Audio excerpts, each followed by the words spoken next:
नमस्कार, दीपाच किचनमध्ये आज आपण उन्हाळ्यामध्ये तोंडाची चव वाढवणारी मस्त अशी झणझणीत कैरीची चटणी बनवणार आहोत। ही चटणी तुम्ही एकदाच बनवून ठेवली तर 15 ते 20 दिवस फ्रीजमध्ये आरामात टिकते। चला तर रेसिपी सुरू करूयात। कैरीची चटणी बनवण्यासाठी मी ते कैरी घेतलेली आहे। ही कैरी अशीच मी देठ बुडवून पाण्यामध्ये अर्धा तास ठेवली होती, त्यामुळे कैरीतील उष्णता कमी होतं असं बोललं जातं। तसेच कैरीच्या पुढच्या देठाला जो चीक असतो तो चीक सुद्धा व्यवस्थितपणे निघतो, त्यामुळे कैरी अशी स्वच्छ अशी धुवून घेतलेली आहे।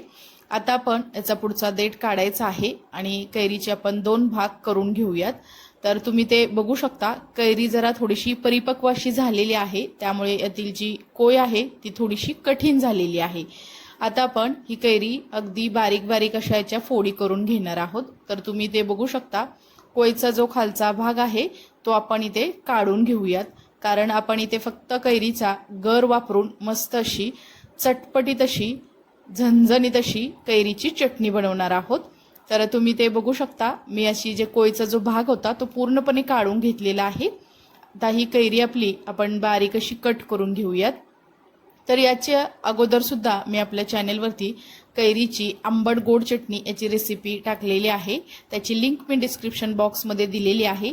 तर आज आपण इथे कैरीची हिरवी अगदी झणझणीत अशी मस्त चटकदार अशी चटणी बनवणार आहोत। इथे कैरीच्या फोडी एका बाउलमध्ये आपण घेतलेल्या आहेत।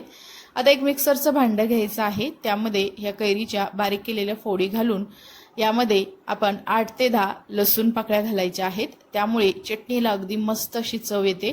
त्यानंतर इथे मी 8 ते 9 हिरव्या मिरच्या घेतलेल्या आहेत, कारण आपण झणझणीत अशी मस्त अशी चटणी बनवतोय। त्यानंतर 7 ते 8 कढीपत्त्याची पानं, तसेच एक छोटी वाटी भरून मी इथे हिरवीगार अशी कोथिंबीर सुद्धा घातलेली आहे। चवीनुसार आपण यामध्ये मीठ घालायचं आहे आणि याला आपण पाणी न घालता मिक्सरमध्ये बारीक करून घ्यायचं आहे। तर तुम्ही ते बघू शकता, अगदी मस्त असं हे बारीक झालेलं आहे आणि अगदी हिरवागार असा याचा कलर आलेला आहे। ही चटणी तुम्ही अशी सुद्धा खाऊ शकता, परंतु आज आपण याला मस्त असा वरून तडका देणार आहोत। तर आता ही बनवून घेतलेली चटणी आपण एका दुसऱ्या बाउलमध्ये काढून घेऊयात। अगदी झटपट ही चटणी बनली जाते, खायला सुद्धा चविष्ट आहे आणि तुम्ही 15 ते 20 दिवस फ्रीजमध्ये आरामात त्याला स्टोअर करून ठेवू शकता। तर आपण तडका देण्यासाठी मी ते तडका पॅन गॅसवरती ठेवलेलं आहे। ते हलकसं गरम झालं की त्यामध्ये अगदी 2 ते 3 चमचे इतकं तेल घातलेलं आहे। तेल सुद्धा व्यवस्थित गरम झालं की त्यामध्ये अर्धा चमचा मोहरी तसेच अर्धा चमचा इतका जिरे घालायचे आहेत। दोन्ही व्यवस्थित असं तडतडलं गेलं की गॅस बंद करायचा। त्यानंतर इथे आपण 8 ते 10 कढीपत्त्याची पानं आणि अगदीच पाव चमचा इतका हिंग सुद्धा घातलेला आहे।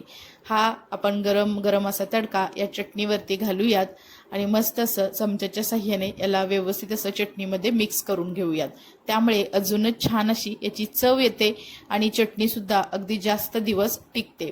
उन्हाळ्यात जेवण जात नाही अशा वेळेस मस्त अशी चटपटीत एकदम झणझणीत अशी कैरीची चटणी तुम्ही नक्की बनवून बघा। कशी झाली हे मला नक्की कमेंट्समध्ये सांगा। रेसिपी आवडली असेल तर न विसरता दीपाच किचन या यूट्यूब चॅनेलला लाईक, शेअर आणि सबस्क्राईब करा आणि शेजारील बेल आयकॉनवरती क्लिक सुद्धा करा, कारण तुम्हाला अशा छान छान साध्या सोप्या अगदी मस्त एकदम पौष्टिक अशा रेसिपी पाहायला मिळतील। चला तर मग नंतर भेटूया आपण अशाच एका छान अशा रेसिपी सोबत।